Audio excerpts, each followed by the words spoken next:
po si Mubashir Rentara at ito ang local news update.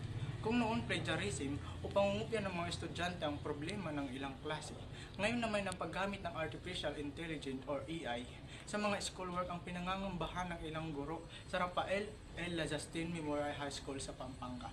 Ano nga ba ang mga tugon o hinanaing ng ating mga guro sa pagkakaroon ng AI sa kani-kanilang silid-aralan? Yan ang tinutukan ni Marivic Martires. May natunugan daw ang isang philosophy professor na si Chandler Monterola na minsan mag-check ng isinamiting sanaysay ng kanyang isang estudyante.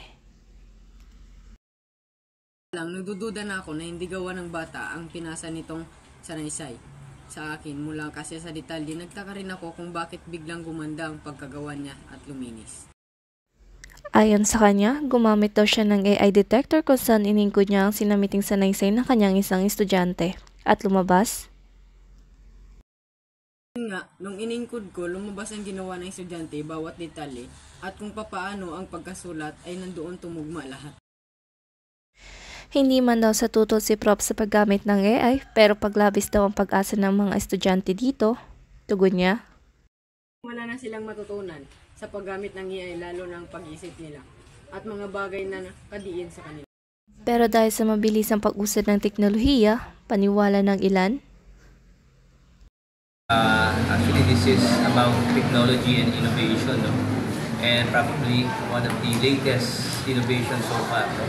For me, pag sinabing AI, ito na yung isang bagay na pwedeng tulungan yung mga student natin when it comes to their academic, no? Especially yung mga unfamiliar words and how to regulate and to standard, no, kung paano sumulat ng essay, makukuha sa AI. But sometimes, still, responsibility din natin yan, no? Lalo-lalo na yung AI ngayon, pwede makukutya ang tao, no? O yung mga images, yung mga ginagamit ngayon na nakikita natin sa FB, sometimes it's confusing, no? And we need authenticity. That's why we have all the options is responsibility and accountability.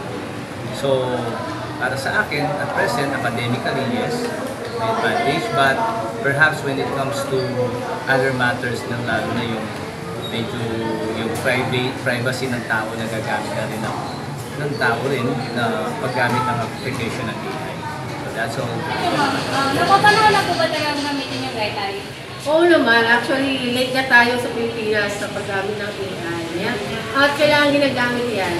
Pwede rin pa academic yan, syempre, para mas advanced na ang pagsasearch nyo sa mga assignments. Pero hindi ibig sabihin, gagamitin nyo or abusuhin nyo like yung mga copy-paste at saka mga chat-GPT. Yun lang. May ilang universidad na nagsimula ng gumawa ng guidelines sa paggamit ng Artificial Intelligence, maging ang Department of Education tanggap din daw kung gaano kabilis magbago ang teknolohiya at ngayon daw na hindi na maiwasan ang paggamit ng AI, gumawa na rin sila ng malinaw na tuntunin sa tamang paggamit ito na posible raw na may sama sa curriculum. Ang kailangan natin pag-aralan and we do believe that DepEd also has to adapt, no, to the times, to the changing times, and that's why we need to come out with the necessary. Para po sa Local News Update, ako po si Marivic Martires, nakaantabay.